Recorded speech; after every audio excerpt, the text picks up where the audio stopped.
Yo, Nice to meet you, man, personally. it's nice to meet you in person too, man. It's nice to meet you in person too. Thank you for giving me your time, man. Thank you for It's like the honoring me Jetsons. with your time. Amazing, man. Ladies and gentlemen, out of the night that covers me, black as the pit from pole to pole, I thank whatever gods may be for my unconquerable soul. I'm sitting here with a legend. A legend. If I'm not mistaken, this is the cacique of the founding fathers. And am I correct in that, Brother Carlos? Yes, sir. Humbly, the cacique of the founding fathers. Before that, I was a Taino member of the Taino line. The first line, a member of the first line, and also the cacique of the founding fathers. So those who know. If you're a brother in the fraternity, you understand that we're talking about, you mentioned FA'79. Yes, that was fall 79. We went over on December 1st, 1979. December 1st, 1979. He's a legend. This is history. I got to thank you once again for just giving me your time and your presence, my good brother. And I'm looking forward to this conversation, man. So, I know we just kind of went through it, but if you can just give the viewership, tell the brotherhood, introduce yourself officially into your name and a little bit about you, man. A little bit about you. Tell us about your background. Give us your story, man. Because this platform, Upstanding Upsilons, is about giving brothers in the brotherhood the opportunity to tell their story. And who better than one of the architects of this whole thing right here? So, yeah, please, brother, please tell us who you are, man. Hey, listen, man. Well, first of all, man, I thank the Lord for having me, meet with you and for making this happen, because I think that's how we're able to get through this. And also thank you for inviting me to participate in your show. The real history here is that I'm talking to you 40 years later. Wow, yeah. And we're talking from a little place in Lawrenceville, New Jersey, to the Bronx, New York, and we were seeing each other. Yes, sir. And I would be remiss if I didn't say that, although I was the cacique of the founding fathers and El Bonche, I wouldn't have done that if it wasn't for the work and the vision of the 20 founding fathers who started this beautiful organization and brotherhood for us to be here today around the country. And we have people like outside of the country as well. My beginnings came at Livingston College. I was a student there. I met some of the founding fathers before they decided to start the organization. And I was very glad when they asked me and approached me about joining the organization in the fall of 1979. We were founded on April 5th, 1979. So about 4 months, later, I had the pleasure to go to Rum and Salsa and to begin the process of joining Latino Siempre Unido, which at the time was Lambda Sigma Upsilon Latino Social Fellowship Incorporated. The other thing that I can say is that I've been active with the organization for 40 years and have been able to help however the organization has seen fit to allow me to. And the biggest blessing of all is being able to know brothers all over the country, being able to know brothers like you up in the Bronx, and looking forward to one day, hooking up personally to roam the streets over there. Yes, sir. Yes, sir. Give you a nice tour of the gentrification that we were speaking on earlier that's happening in these $2,000 one-bedroom apartments in the South Bronx. Unheard of. But one of the things about being this old is that I've seen various points of gentrification, and some places more quickly than others. But in all the occasions, detrimental to a lot of our people, a lot of the people who we've been working for and advocating for, and so it's never really a good thing, Sometimes appearances are really not what they are. And we can say that in the way we're living today. But Mm. I have to say that the fact that we have been able to overcome some of that is more the reason for us to continue the fight to get a fair share when we are impacted by gentrification. Mm.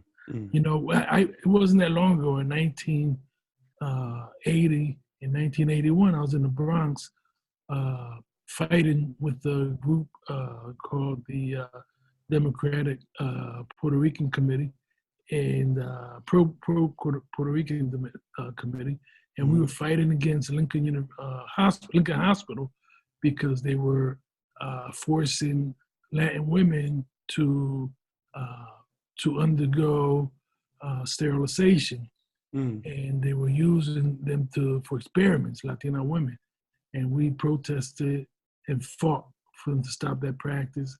We shut down all the theaters in New York at one point because of the movie For the Parts of the Bronx, in which we actually had friends in that movie who were actors. But the personification of the Puerto Rican at that particular time in 1980 wasn't constructive for what Puerto Ricans and other Latins really were all about. So we were able to shut down all the theaters in the Bronx, as you know, by protest. And a lot of that came as a result of our, grassroots movements as students at Livingston College and with LSU. I wanna touch on all of that. Let's take it back even further than that. So before your Livingston campus days, before your college days and things like that, can you tell us tell us about your life growing up, from like your childhood, your boyhood. Like, what was that like for you? Was it here? Were you somewhere else? Like, were you outside of the States? Like, talk to us a little bit about how you grew up and how you were raised. So I come from a family, a mixed family. My mother was Puerto Rican from Santurce, Puerto Rico, and my father was an African American from Palmer Spring, Virginia. They met in Lawrenceville. I was born in Trenton, New Jersey in 1959, and at the age of 3, we moved to Puerto Rico. My father moved the whole family. At the time, it was 5 of us, 2 brothers and 2 sisters. And now it's 7 of us, 3 brothers and 3 sisters. But we moved to Puerto Rico. My father moved us because he wanted to take us away from all the racism and all the limitations that they had on people of color. Now, at this point, we're talking about, so if you're born in 59, we're talking about the early 60s. And him as a black man is going through it in the 1960s here in the U.S. Yeah. And so he went to Puerto Rico to visit, and he loved it because he was able to be free spiritually and physically. And so he moved us. He just got up, quit his job, and moved us all to Puerto Rico. And I was 3, and when we lived there, we lived in Santurce with my grandmother for a little while. Then we moved, we got a house in Carolina, and we moved to Carolina, where I lived for the next 15 years. And my childhood was, a humble one, but I grew up in 2 cultures. My father always made sure that we knew our African-American culture. Yeah. My mother and the island of Puerto Rico pretty much made sure that we knew our Puerto Rican culture. Henceforth, I always say that I'm a 200%er. Some people talk about being half and half, and I don't buy that. I'm a 200%. I like that. I live in 2 cultures, and I am a part of 2 cultures. Yes, sir. And I live for the cultures. So the upbringing was one where I was very involved, in sports, athletics, played baseball growing up, played volleyball, basketball. I just did whatever sports we played on the island. I was involved in the community. I worked since I was like 11 years old, whether it was delivering newspapers or making sponges, the sponges that they'd use to wash dishes. Yeah. We cut those into those little squares and packed them. And I always tried to be involved. I was a scout, so I was involved in the community in that way, and also in organizations with the church in Carolina. Went to Maria Auxiliadora, early from 1st to 8th grade. And then I went to Academia Santa Monica in Santurce up to my junior year. And then we moved back to the United States when I was a senior in high school. And I went to Lawrence High School, right here where I'm at in Lawrenceville, New Jersey. I was here and I continued to play baseball here. And I went to Rutgers because I had an opportunity after talking to the coaching staff there to get a chance to walk onto the team. So I went to Rutgers, and at that time there were no Hispanics really playing baseball or any sport at Rutgers. And I didn't know that they hadn't had any Latinos playing. So I made the team, and I pretty much, believe it or not, that helped me integrate myself really well into the entire Black and Hispanic community in Rutgers. Because they really didn't have anybody to identify with, with Division I sports at that university, because there were in a lot of minorities. So, so early on, I pretty much started to develop my consciousness on the fact that we weren't really well represented, that we weren't really given the same opportunities as people that were of color, and because of my being raised in Puerto Rico, I really didn't have it in a racial perspective as much of an unfairness perspective, which changed later on as I learned more about racism in this country. Right. But pretty much that was the approach that I went with, and it helped because I was able to deal with some of the Latinos, African Americans, but also the whites that were there. Most of the whites in Livingston at that time were working class whites. They weren't. Now, were you in the transition from high school to Rutgers? Was Rutgers at that point, just to backtrack a little bit, was Rutgers at that point your only option? Did you also were you interested in other campuses, or did you go to Rutgers because they gave you the best financial package, or what went into that decision? So let me just retract to that. So in my family, there's 7 brothers and sisters now, and all 7 of them went to college, went to Division I schools. Okay. And my mother and father, neither one of them went to college. And my grandmother in Puerto Rico didn't go to school. She couldn't read or write. So, in my family, I say that because in my family, they were big on us going to college, my father and mother, because they hadn't had that opportunity. Right. I was the 4th one to go to college. And when I went, I had applied to 10 schools. I didn't visit none of the schools, but I got accepted at maybe 4 or 5 schools. I wanted to go to Montclair State, which is in New Jersey as well. We have a chapter there. Yeah. Montclair State, because they had a program that I thought I could play in, and it was a small school. But I was in a tournament in Viner, New Jersey, and there was a coach from Rutgers who came to see a player that they were recruiting. And I had like a really, really good game that day against him. And actually it was, we beat him 2-1, and I pitched, and it got the game-winning hit. And so, and the guy wound up going to Princeton anyway. The guy that he was recruiting, and he stayed in touch with me on the phone, and they didn't offer me any money, but they said they could help. You know what I'm saying? So my summer of 1977, which is when I was a freshman at Rutgers, I went to EOF. And so EOF, you familiar with EOF? No, I'm not. Education What is it? Opportunity Fund in New Jersey is a program. They pay for your school, your books, tuition, room and board, everything.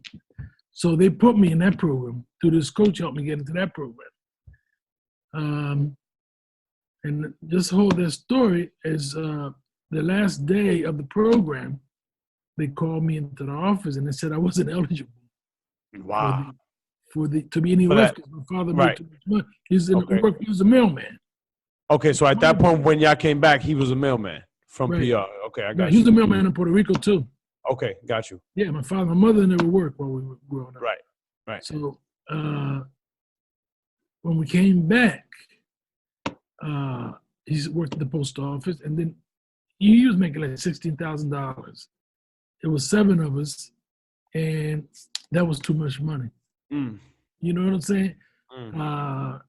And so anyway, they took that money away, but I met with the coaches and everything, and then they were able to help me get some packages, some money, put some loans together for that first year.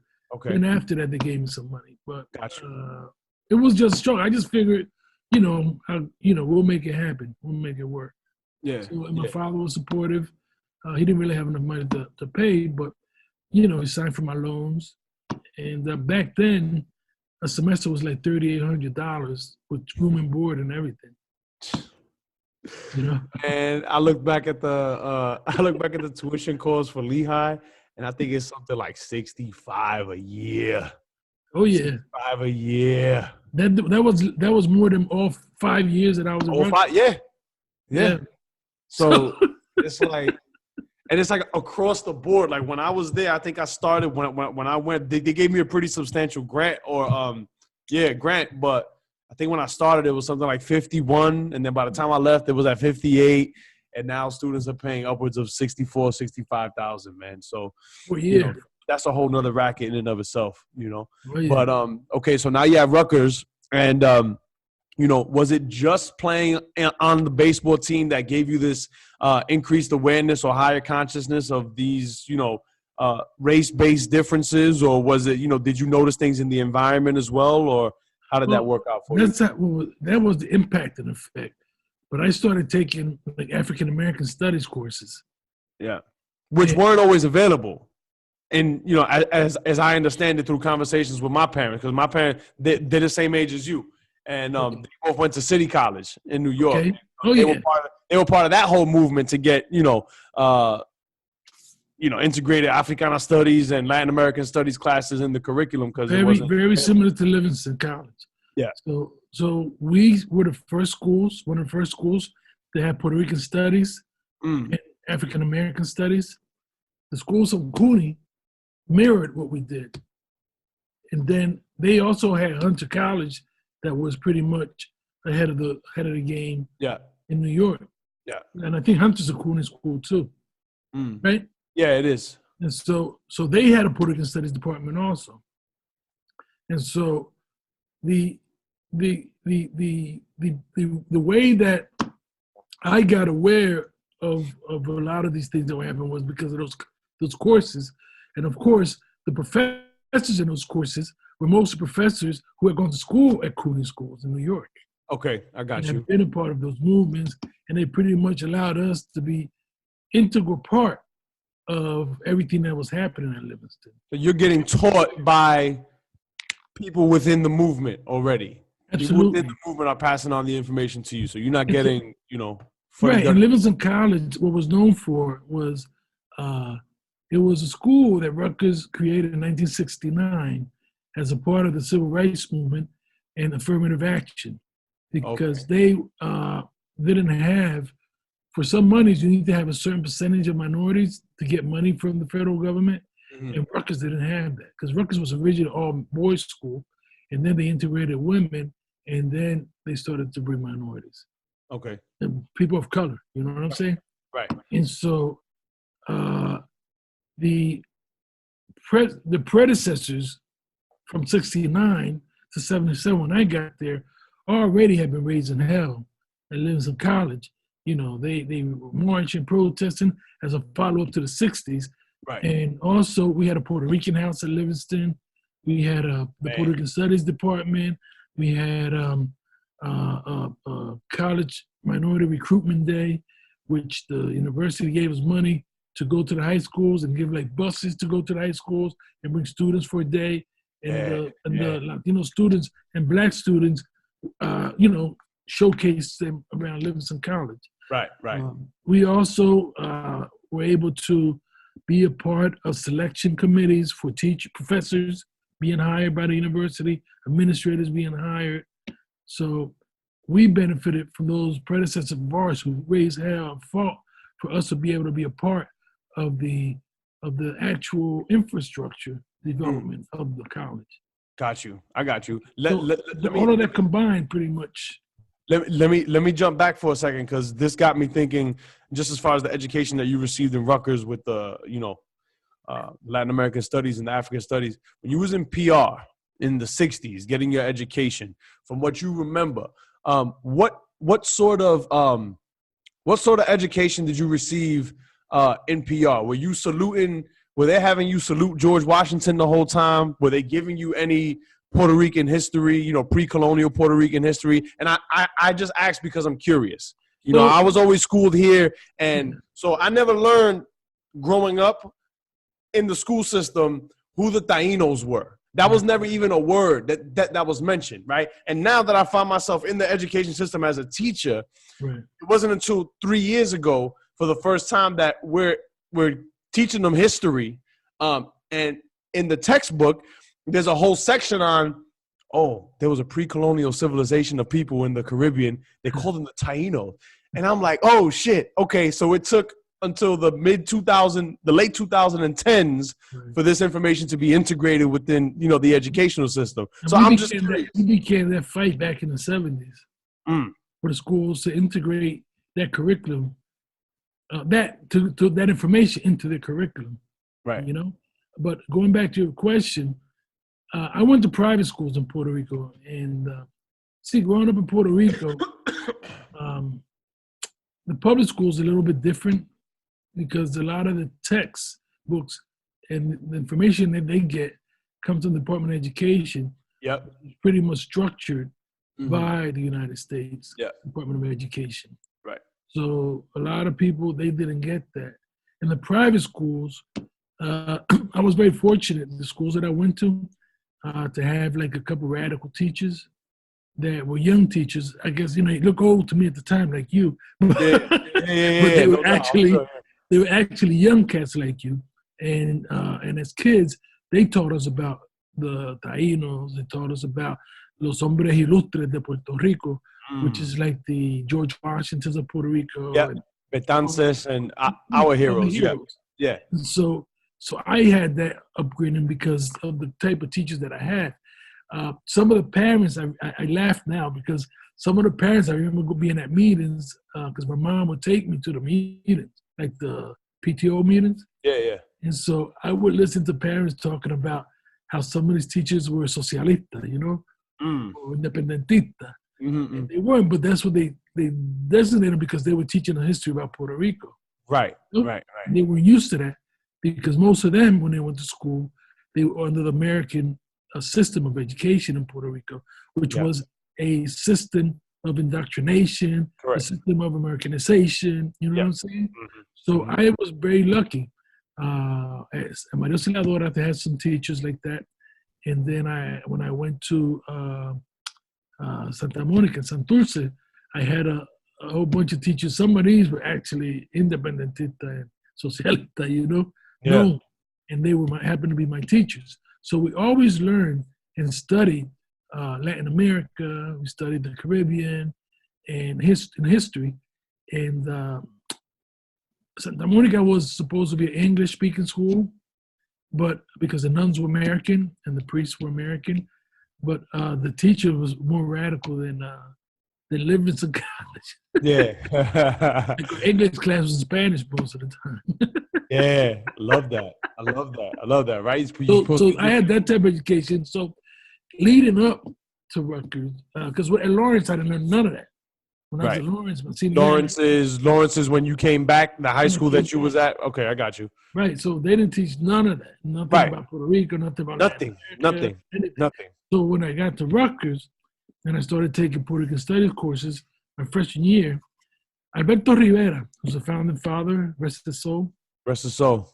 He was very, very much into he was born and raised in Newark, but he was so Puerto Rican, into the Puerto Rican thing, man.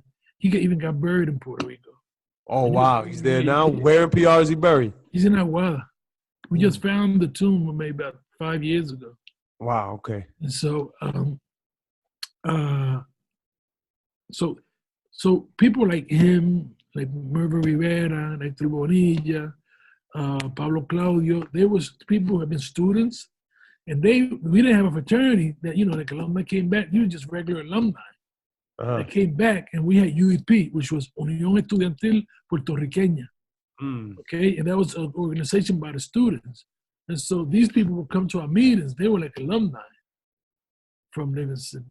And they would come to like mentor us and talk to us about things. And that's how we learned everything that had gone on from '69. Got you. We were there. Got you. Okay. Because they gave us the history. So that was my upbringing, the history of Puerto Rico, and then it continued at Livingston. I learned more about Puerto Rico at Livingston than anywhere else. Okay, I got you. So at Livingston, right? You're in the Puerto Rican house. You got the salsa blasting, y'all are partying and everything like that. At what point do you I know you had mentioned that you already knew some of the founding fathers, but at what point do things begin to like come together for you? Like, do you see the founding fathers start, having conversations around forming this social fellowship on campus, or like, tell us the story of the inception of LSU as we know it today. So for the first 30 or 40 lines, I was the only guy that gave history for the organization, and I was kind of the historian. But let me just say, it's such. I gotta say it again. It's an honor for you to be on this show with me right now, man. It's an honor. I'm humbled, man. I'm so grateful, man. Likewise. This is required watching for any brother in the org, man. This is required watching. At any rum and salsa, y'all gotta sit through this whole thing. This is required, man. This don't just happen, man. I'm so grateful for you, bro. I'm so grateful. Please continue. So as a freshman, we pretty much all did our thing. That's how we really got to know each other. Some of the guys have been at EOF with me in the summer. And so, what happens is you kind of tie into these brothers and sisters, and you become friends, and you kind of do everything together. Yeah. So there was no organization. There was no LSU or nothing. Our sophomore year, was a continuation of the freshman year, other than there was less of us. Some of the people had been in the OF with me my freshman year, they were gone. And then they returned to school, they flunked out or whatever other reason. They were not back, like half of the class. And then sophomore year, there was some new friends that were freshmen, other sisters, brothers that we just kind of got together with UEP, Unión Estudiantil Puertorriqueña. We got together with Lasso, which is the organization. Lasso, yeah. Then Rutgers had Rutgers UEP, and DPRS at Douglas College. Lasso was at Cook. DPRS was at Douglas. And we met through these organizations, pretty much. So these were like social organizations that each college had for Puerto Ricans, and other Latinos participated. But you got to remember, at that time, everything was almost Puerto Rican. That's what because the migration of other Latin Americans hadn't really started to take place yet. And at the colleges, the predominant Latino was Puerto Rican. So in New Jersey anyway. And so our sophomore year, we also started to organize like domino tournaments and activities that were cultural in nature, Puerto Rican culture in nature. Like we were part of the Puerto Rican Heritage Weekend. Then we had a Latino weekend, and that's how we would meet. That's how we would organize. Okay. This is how we would, get to know each other better. Other than, we met in our dorms and did things. But UEP was the focal organization. We also had like 4 pubs. So Livingston had a pub, Rutgers had a pub, Douglas had a pub, and Cook had a pub. And so each night they had a different like salsa night. And so we went to all of those salsa nights that they had. And we congregated there and got to know each other there. Tres Épocas de Salsa, which was Angel Valentin, had a radio show, which was called Tres Épocas de Salsa. So the radio show broadcast the entire university. It was an AM station. And so through that, we always had salsa. We always had the news. What was happening in Puerto Rico? What was happening like in our cities in Jersey City, Patterson, Newark, and that was our way of networking, if you may. So our junior year came, and some other students left, dropped out, or for whatever circumstances were not able to continue. And it was this year in the spring of our sophomore year that they had started talking about organizing. Lambda Theta Phi had come on campus and started talking to brothers at Rutgers College and Livingston College to join them because they were just founded in '76 at Kane College. Okay. And so they started to talk to some of the brothers about meetings. So they had meetings. I didn't go to the meetings because they were in the spring, and I played baseball, so I couldn't. Oh, it didn't line up. I couldn't do none of that stuff during the season, which is why I wasn't a founding father, because I couldn't do nothing in the spring. I got you. And the founders, they pretty much met and organized in the spring. So the continuation of that went into the fall of our junior year, and the meetings kept on. And towards the end of the semester, we had a big party, big party, bands, Latin bands and everything at Tiller Hall. And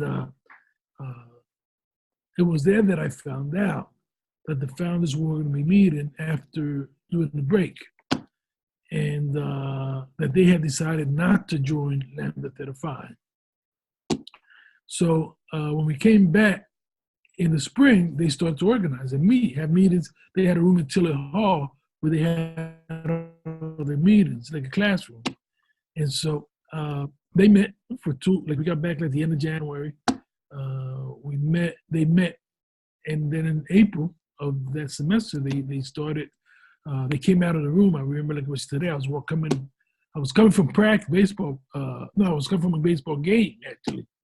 And I was walking with my bag into the pub at Tiller to get a sandwich because they had a food in there too. So I was going to have a sandwich, and one of the guys, my roommate, said, "Hey, listen, man, they're meeting over in a room in Tiller Hall, and they started this fraternity." I said, "What?" He said, "Yeah, they started the fraternity," and I didn't know because I hadn't been to no meetings or nothing. Right. So we went over there and peeked. Julio Lopez was my line brother. We went over and peeked in the room, man. It was a meeting, behind closed door. And we were looking in, man, and listen, let's go. We went to the pub, and man, like half an hour later, they came in a group, man, just screaming, and and just declaring themselves a new organization. It was Lambda Sigma Upsilon, Latino Social Fellowship Incorporated. Woo! And so we were there that day, and we celebrated with them. And then, I left early. They probably stayed late. But no doubt. And the rest is history. But they did a couple of activities, like they celebrated Alberto Rivera's birthday before we broke for the summer. And that's the picture that I always see floating around when he's in the middle, and then they're all around him. Yeah. That picture's floating around, man. That's a classic. Yeah. Classic. That was like probably either late April or early May of '79. Okay, I got you. He was still with us. He went in the Navy next year. He was older than us. I think that might have been his senior year. And then he went to the Navy after that? He went to the Navy, yeah. And, okay. So we went on. He wasn't here. We went on in the fall of '79, that fall. Yeah, I was going to say, so, like, talk about that then. So, like, you got these guys that coming out. They declared themselves Latino, Siempre Unidos Social Fellowship. And at that point, are they rocking letters? Do they have, the shirts and everything? Shirts, man. They have these shirts that they made. They printed themselves. And Alberto Rivera is one of the people that designed the shield. Him and Jose de Leon. Jose de Leon, and there might have been somebody else, but I know him and Jose de Leon were very influential in signing that shield. Are all of the founding fathers Boricua? No. Okay. No. So we had founding fathers who were Dominican, Puerto Rican, Cuban, Ecuadorian, and I think that's it. Okay. I got you. I said 4, right? Dominican, Puerto Rican, Ecuadorian, Cuban, Ecuadorian. Cuban. Yep. All right. Love that. Love that.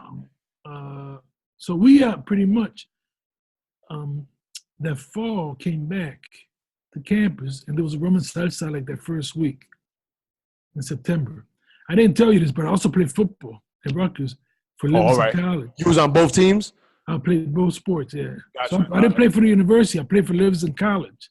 We had a club team at Livingston that played like other NCAA teams, like smaller schools, like Monroe. Monroe's up there, like. I got you. Yeah.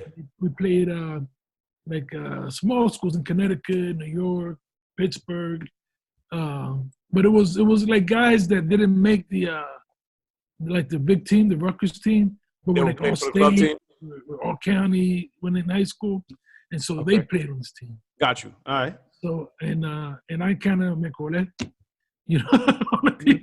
because Hector Bonilla, who was a coach, saw me working out with one of the Rutgers guys who was my roommate, and he saw me throwing the ball, and he asked me if I wanted to play for Livingston. He actually be walking around, and I wrote Rico. He was a coach, football coach. So anyway, he's a historian too, Hector Bonilla. So anyway, we went to the Roman Salsa in September, and Julio Lopez, my roommate, Luis Hernandez, Brian Bethune, Carlos Cordero, Billy Delgado. It was about 10 or 12 of us there at the meeting, and it was at the Puerto Rican house, House 34. And so they gave us rum. They had like a case of rum Bacardi, man. They gave us rum and rum and cokes. That's what was called the rum and salsa. Rum and salsa, yeah. Back then you could drink at 18. Right. It was a legal age. So they had rum and salsa, and they had music playing, and then they had, we had drinks, and they presented to us what they were planning to do. And remember, these guys they didn't even know what a fraternity was. None of them had any family in fraternities. None of them had ever. This is uncharted territory at this point. Uncharted territory, man. They went by what they had seen the first couple years of like the black fraternities, and what they had seen. Like some of the roommates might have been in a frat. Got you. And they were going off the hip, So they invited us to another Roman Salsa like the next month, like the beginning of October. And we came back. Most of us just came back to drink the rum, to be honest with you. No doubt. It was a free party.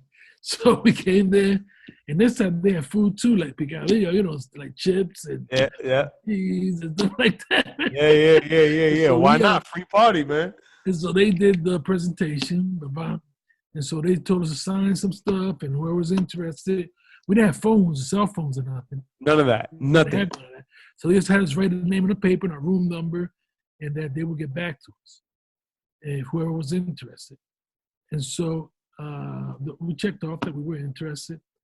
And then at the end of October, like the 31st, we got a knock on the door if we were still interested to come show up that night to Lucy Stone Hall by the Puerto Rican Studies Department. All right. Because they had this like hallway, and they had like a little lounge area. Okay. So, we all showed up there like a Halloween evening. And so they met with us. We thought it was another rum and salsa. So we asked, where's the rum at? Where's the party at, man? Come on. So we talked, and they talked with us, explained to us where we get an interview. We're interested, and whoever didn't want to start the process, they said, we're starting the process. So anybody's interested, stay. Whoever's not interested can go. And so 9 of us stayed. 9 of us stayed, and they, stood us up around it was like maybe 10 after 12. So now it's November 1st. Now it's November 1st. And Yeah. pretty much that's how we started. Wow. Right, Wow. right until Lucy Stone Hall. How long was your process? Our process was 5 weeks. 5 weeks. 5 And weeks. was it a perfect line? All of y'all stayed together the entire time? No, 5 went over. We started with 9, and we Yeah. ended up at 5. Okay, I got you. And then And at there's the some end very of, prominent brothers that didn't make it, man. One yeah. of the brothers, Billy, he came back, and he's a brother. Oh, okay, I got you. The other Same. 3 didn't. What was it? Was it a long time after you? You had mentioned Billy. Was Next it a line. while? After, oh, the next line after that. Okay, I He came got back you. another time. Yeah, he had a situation that he just couldn't do it. Yeah, no doubt. What Yeah. was the name of your line? What did y'all Huh? name your line? What did you Taino name your line. line? Taino Oh, line. okay. Oh, okay. I figured that was just like I figured that was just the chapter. Before our line, there was no Taino. Right. Okay. It was just them. We're just the founding fathers. Just the founding So, father. there's a joke that goes around, Freddie Rambai and some of the other guys. They tell the founding fathers, man, you guys are non-existent. The Taino line was the first people Yeah. in the fraternity, Yeah. It's a Playing joke, games. Yeah, no doubt. So then after your line, right? So then talk to us a little bit about like your So when we went over, yeah. we had a meeting with the founding fathers, and they asked us to give them feedback because the whole process, like for example, we would walk in line, we would run in line, we went to school, like classes, and we had classes together. We went to class together. We ate together all the time, breakfast, lunch, and dinner. We studied together in the library 3 hours every day together. And there was no excuses. There was no deviation. And it was like improvised. We were the masters of improvisation, man. Wow. I think that if we have a legacy, is that a lot of the things that we did, it wasn't in a book or in a script for us. Like you had to figure it out. We had to be sharp. We had to be, because remember, we were the first Latino brotherhood on that campus ever, because Lambda 5 wasn't there. They was over with Rutgers. Okay, so I got you. Livingston College, which is most of the black frats were. Yeah. Rutgers College is mostly white frats. Okay, I see. I got you. And Livingston was where the minorities were. All the people of color were in Livingston. Yeah. Okay. So I see. all the Qs, the Alphas, everybody was pretty much in Livingston. So it was pledge time, pledge season, and you saw was Qs running around, Grooves running around, Kappas running around, Alphas running around. Okay. And so we were the first time. So we were like not only new, but even all the girls were like crazy about us. Yeah. All the white, Yeah. It was a different flavor. Yeah. So we was the hit. Love Even that. to this day, man, like if you talk to anybody who was there during that time and other Greeks, they'll tell you, man, about us. That we were just, because what we did was different. Like we strolled almost, you know what I'm saying? They didn't do that. We strolled back then. Yeah. We're the first ones to do that. Yeah. Because we just didn't step, back then. Got you. The thing was, we strolled because we were going to like a Latin rhythm. Yeah. We did song, we did them like with a Latin rhythm. So that was cool to a lot of these people because they had never seen nothing like that before. Right. So right. That's amazing. It was pretty interesting. So then how do you come around? How do you come around and become the cacique of the founding fathers? So as I started before, we met with them after we went over and they asked us for the feedback and input, how we could do it better, if there's anything that they thought that that they missed out on, or, just wanted feedback. And so one of the things that we said jokingly was, yeah, maybe you guys should let us play you, and that way you'll get, and then just to show your improvisation. We were kind of joking. And then when they said, well, a couple of them said, well, that might be a good idea. Yeah, that would be good. I would like that.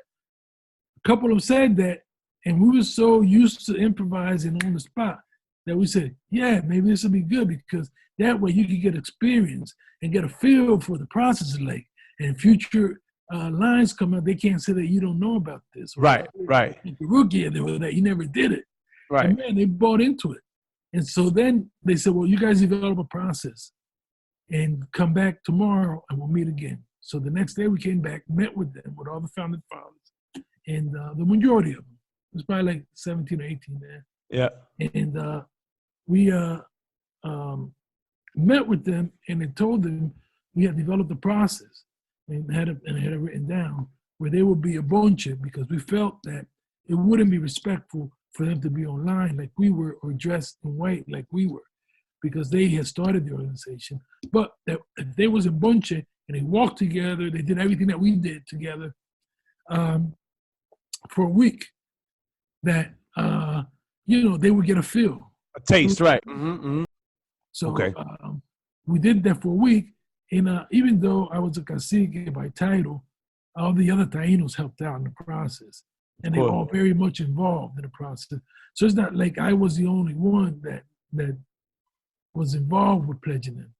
Sure, yeah, no doubt. But that was just your title. How did your line? That's so amazing, man. How did your line come up with the Taino name to name your line? Research. I mean, we had remember what I was telling you how we had taken Puerto Rican studies courses? Yep. So all of us had taken Puerto Rican studies courses. Yeah. And a couple of us had taken African American studies courses. So when we went to the library and we were doing research, we knew what we were looking for. And they had told us that they wanted to be one of the, us, like, either African, Spanish, or Indigenous. Native, African, Native, or Spanish history.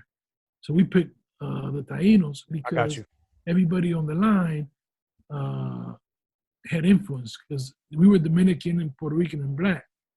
So the Arawaks came from either Orinoco or Florida, That's where the Arawaks, they say, came from. So it touched all of us. Right. So because of that, we felt that, and because of what we know about the history, that we would do our process and then blossom it with Arawak and Taino cultural values. So, for example, when we stroll, we did like songs that we had heard were like Taino oriented, the sound. We did a bate, which was to meet in a circle, sit down in a circle and meet. We did things like studying about the way that they ate, the way that they did agriculture.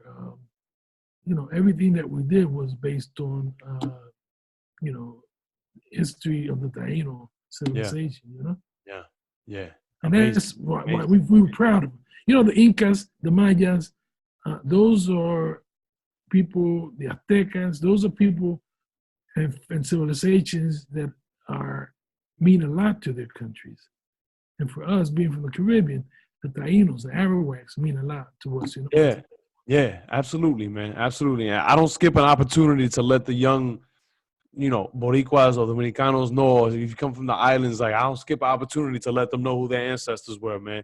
Because when I came into that consciousness, I was like, yo, like this gives young people such a grounding, man, in the way they deal with the world around them. And for them to not have that information is a goddamn sin. You know what I mean? But all right, so that's very good. So Taino line crosses, you're in, they do the process, boom, boom, boom. What's some of the things that y'all begin to do on campus, like event-wise?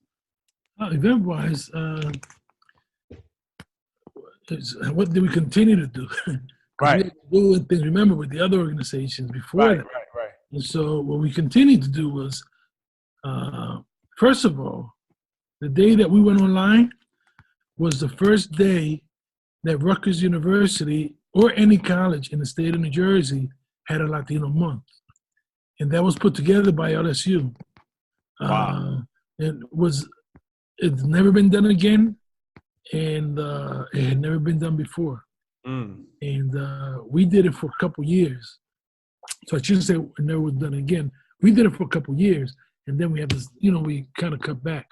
But what that was 30 days of planned activities. I'm talking about Saturday and Sundays included.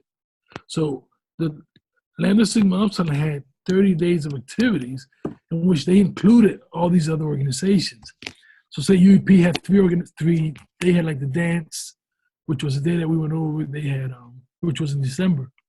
But we had like Santeria workshops. We had history. Wow, you did Santeria workshops there? Yeah, we had history workshops. Yeah. We had dances. We had rum tastings. We had like the history of Mexico. We had and somebody would come from from a professor or somebody do a lecture. So we had lectures. We had workshops. We had like get-togethers between different organizations. We had a domino tournament.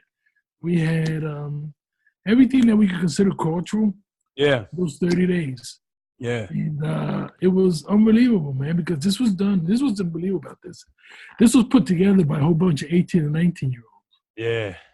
And that's what I think a lot of times people miss when we talk about history, is that it wasn't a bunch of grown and really seasoned people doing it. Yeah. This was 18 and 19-year-olds that put this thing together for 30 days.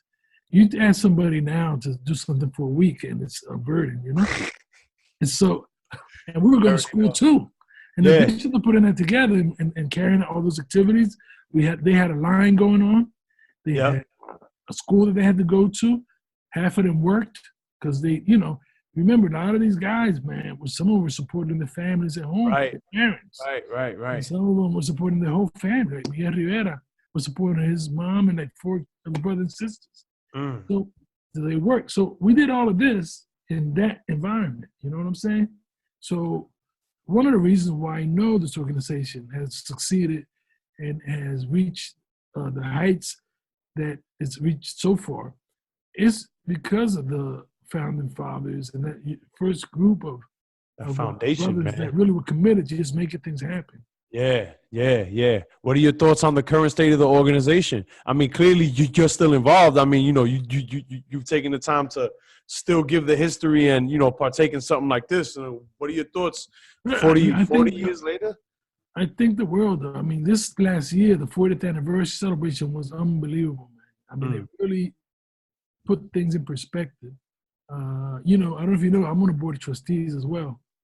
I didn't know. I wasn't aware, no. We had started the board of trustees a little bit over a year ago. All right. The planning of it started in 2009, which is 11 years ago, at our convention in Colorado. All right. And so we have come a long way in 40 years. The one good thing about being involved for all that time is that I've seen the progress, I've seen the challenges, and I've seen the successes. And right now, we're in a really good place. I know that people who haven't been in the organization a long time, they haven't had the opportunity to see all of that I've seen. So they really are caught up in the moment on what they see now and how it can be better. But they really miss the historical perspective where we started like without cell phones and without computers or laptops. And we made all this happen around the country until the point where now we can do what we're doing with a laptop. And so you can see there's been a lot of progress, a lot of good progress.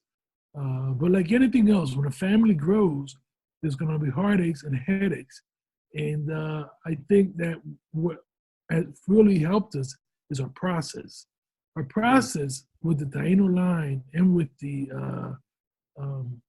founding fathers was a process that until the 40th anniversary has been a successful process that binds us together to where you and I feel like we've known each other probably for years. And it's the first time that we're having this type of, meeting. Right. And I accepted to do this with you because of that. Mm-hmm. Anybody else call me and I would be hesitant to be up at this time doing this, you know? So I don't know if that answers your question, but in 2 sentences, I think that we're in good shape. And I think that we have work to do to continue to improve the organization.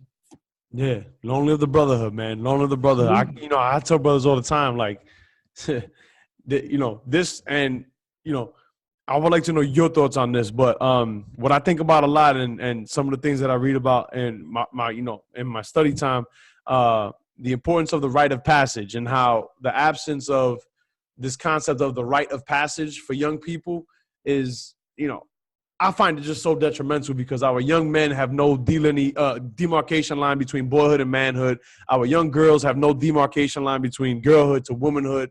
And, there's no singular event, and there's no, or at least there's none built into the fabric of this society. Indigenous societies all over the world, you send the boy into the forest at 12 and, bring this back. And if not, then, I'm sorry, I don't know what to tell you. But this was my rite of passage, which is the reason why this is so near and dear to my heart. I haven't been active as far as, conventions and things of that nature. My chapter is not active on campus anymore. But my group of guys, man, my group of 11 guys in my chapter, and then like things, talking to you and what I'm doing here, like this was my rite of passage, man. And I really consider that, in the spiritual sense of things. Did you ever think about it like that for you? Were there ever conversations like that among, the founding fathers or the Taino line, or, subsequent lines after that, of this being a rite of passage? I think that for all of us,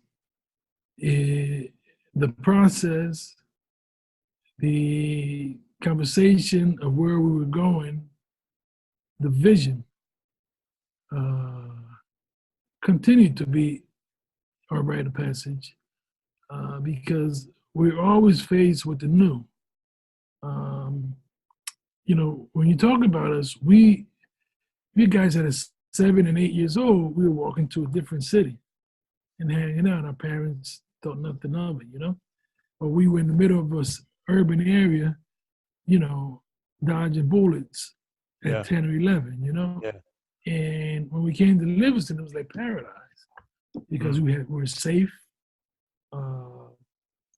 We had the opportunity to be creative.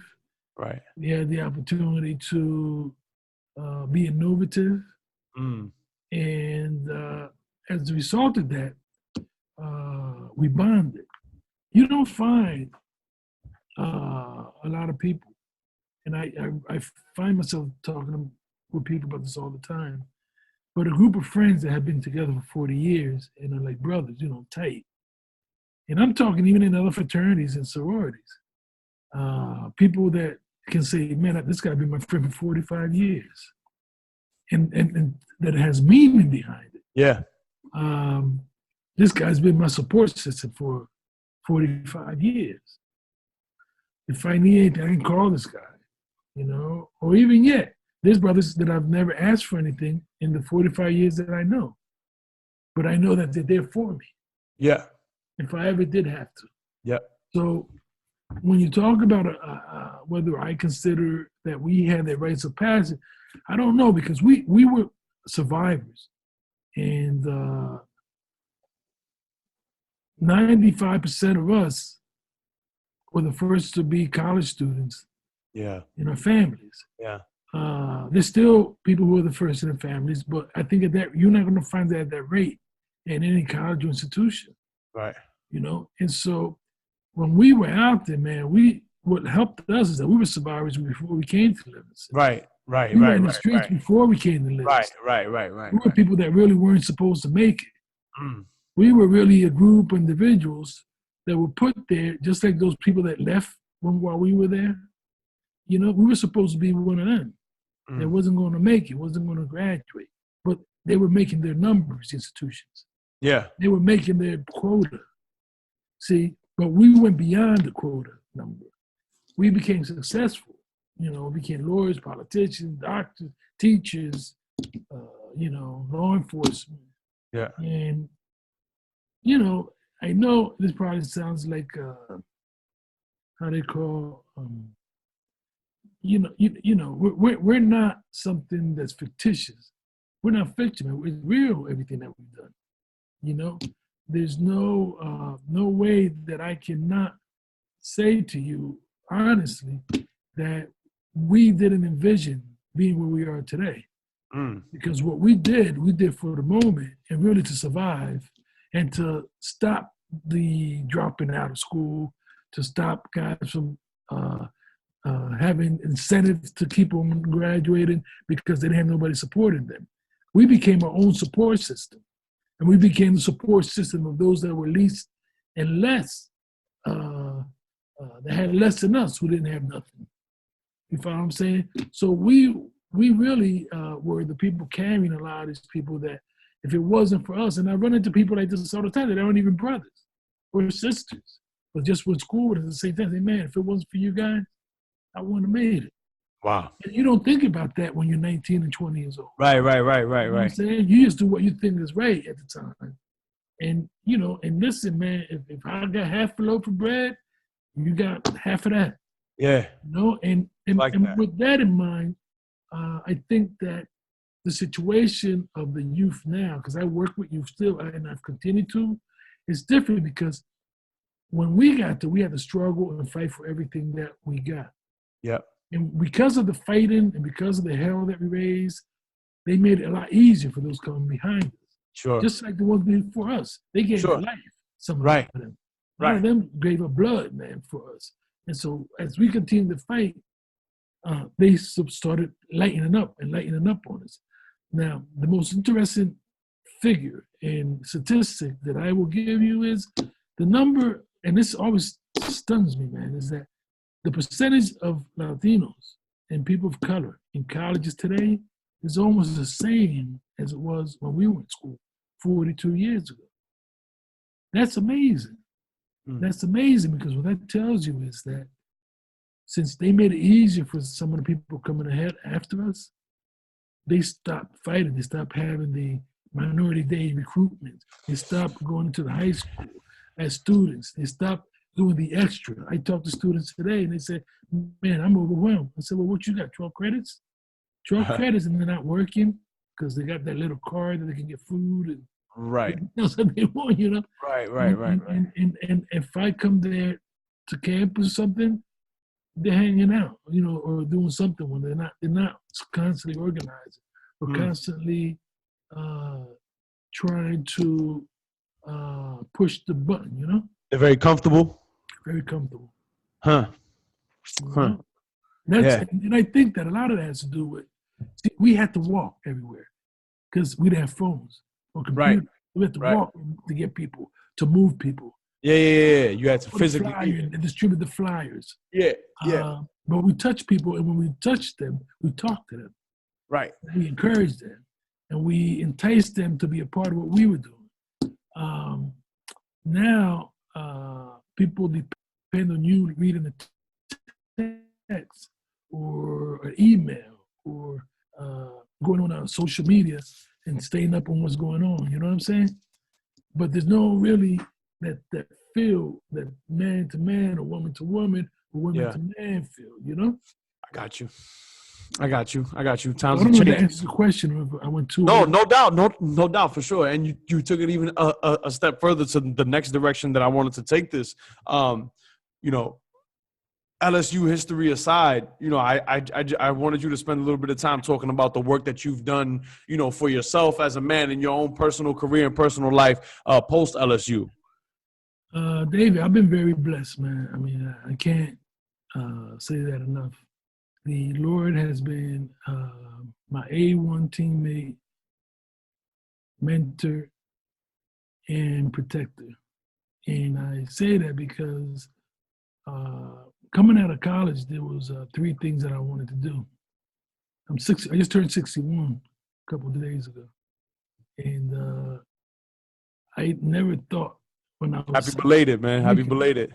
Thank you. But I never thought I would make it that far because of some of the things that we were doing. And when I came out, I said, I want to do, first, I want to have a family. Second, I want to do civil rights work. And the third thing that I want to do is I want to do something in my community. So when I came out of college, I had a couple opportunities to do different jobs that made good amount of money and opportunities that a lot of people probably wouldn't have turned down. But I got married. Like I got graduate and married. I married in July Hey, there you go. and started a family. So that one, I had my first son the next year. I graduated in 82 and my son was born in 83. All right. So I sacrificed. I worked 2 jobs. Coming out of college, I worked 2 jobs, but I did what I had to do to keep a roof over my head and to contribute to the family because my wife worked as well. Then after 5 years, I started doing social work. My first job was in Union City, New Jersey, as a investigator with the CHEP program, which is the Cuban Haitian Entry Program. Mariel had just happened when I graduated. Mariel was when the Cubans, Castro released like a whole bunch of thousand Cubans. Okay. They came to the United States in boats, ships that he authorized. Yeah. And they were saying different things. They were trying to send the criminals here, people that were spies. It was all kinds of theories. Theories, right? Conspiracy theories. But it was people that were needed and were happy to get out, like 100,000 Cubans. Yeah. Came. And so I started working with them, resettling them. So what we did is we did social work pretty much with that group of people that came in. Haitians coming in at the same time and Vietnamese coming in at the same time. So we resettled them and helped them get started.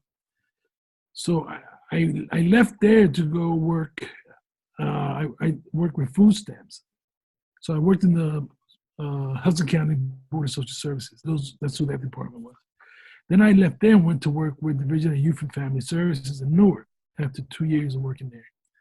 And I worked as a social worker there for 3 years. And then my chance came where I got a job with the New Jersey Division on Civil Rights.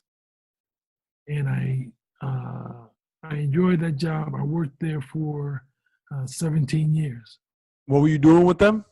I was an investigator. Oh, okay. Still an investigator with the Division of Civil Rights. So I'd investigate civil rights complaints. Yeah. Against discrimination. And what I did is I held hearings. I did investigations, undercover, housing, employment, public accommodation, and did that for 17 years. That was my dream because that's the second thing that I wanted to do. Yeah. Civil rights. So after I left there, I was with a friend of mine one day before I left there. And I said, listen, I'm looking about changing jobs because I've been there 17 years and I wanted something different. And so he said, well, listen, man, there's a need for somebody to be the director at the neighborhood center in Eggers Crossing, which is my family's from, in Eggers Crossing, Lawrenceville. And I said, well, how much does it pay? He said, it doesn't pay a lot, but, they're probably going to close it. So maybe it's not a good idea because they might close it because they're doing really bad. So here was my opportunity to work in the community. And so I took the job and I went to work and it actually paid a couple $1,000s more than what I was making. The guy probably thought that I was making a whole bunch of money to work. Yeah.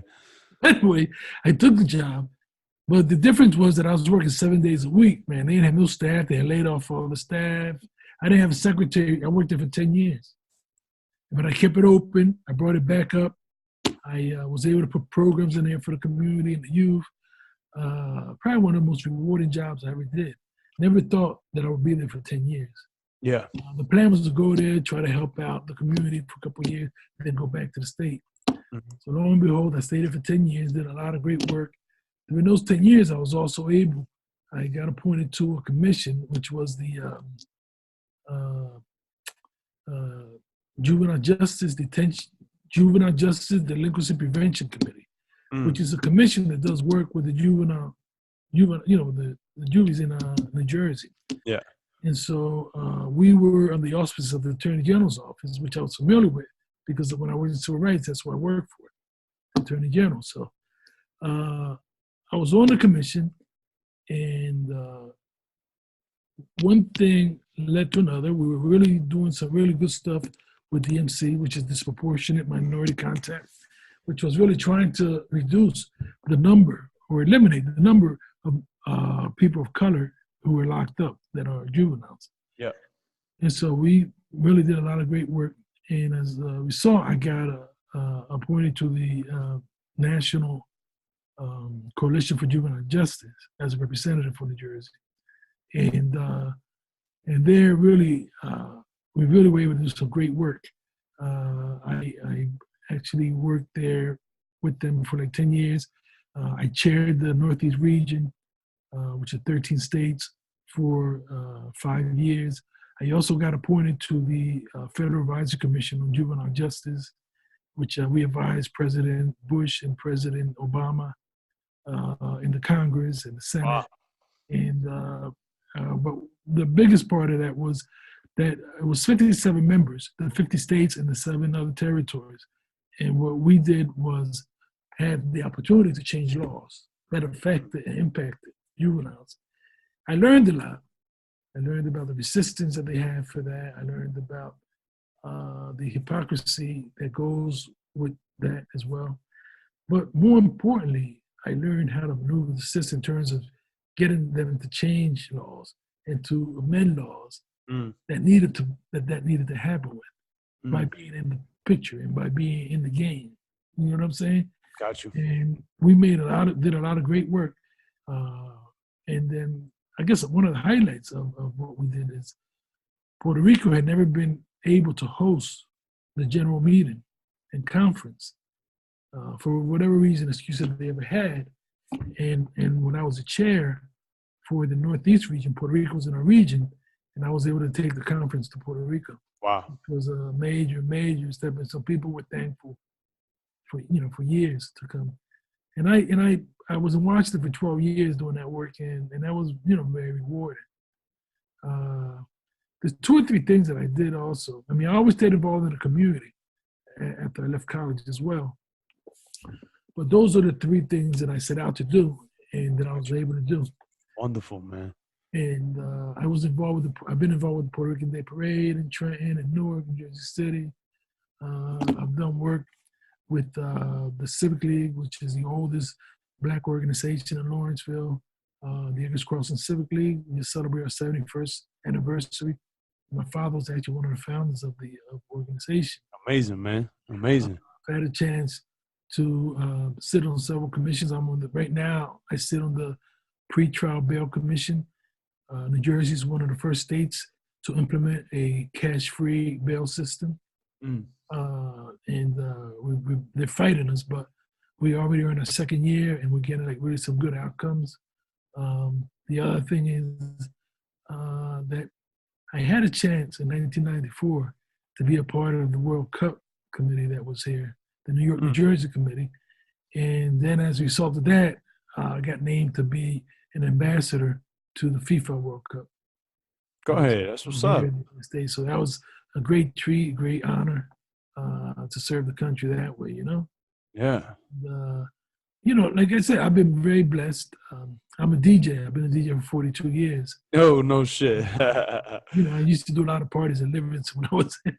I can imagine. I can imagine. Rutgers, really, all over. Yeah. But, so I've been very blessed, man. I've been able to do a lot of things that have been meaningful. I've been able to help others. And more importantly than anything, man, I've been able to serve, Yeah. Thank you for your time, man. If you could leave the brotherhood, because I'm, starting to develop a little audience, brothers that are consistently watching my show and, kind of getting into the lives and stories of, different brothers from different eras. If you could leave the brotherhood with any words of wisdom, any words of advice, anything that you feel that the brotherhood, young brothers, middle-aged brothers should know going into 2020, the year of vision, the year of clear vision, what would you leave our brotherhood with? Well, there's not much that I, that I have to offer him that if anybody asked me that I wouldn't. But I think the most important thing in our brotherhood is to really see the long picture and to look at where we've come from. Talk to the people who have been here already, and get the history, because history is a very important component in life. It really is what makes you strong. Is understanding history. It's what keeps you in peace, and what keeps you out of the darkness. And if you stay humble and you allow to listen, if you allow yourself to listen, a lot of times you learn so much more than what you could talk about. And so I think that it's important that as we grow older as an organization, that we have a respect for the leadership, even though we are all leaders, that we understand the importance of following the mission and the vision of the organization. One of the things that is probably the most important in my life is to serve. And I grew up in Carolina, Puerto Rico, and I grew up around a man that was an unbelievable man, a humanitarian, who was Roberto Clemente. I had the pleasure of being involved with his family, of knowing his family, and being in his house, and listening to this guy speak as a kid.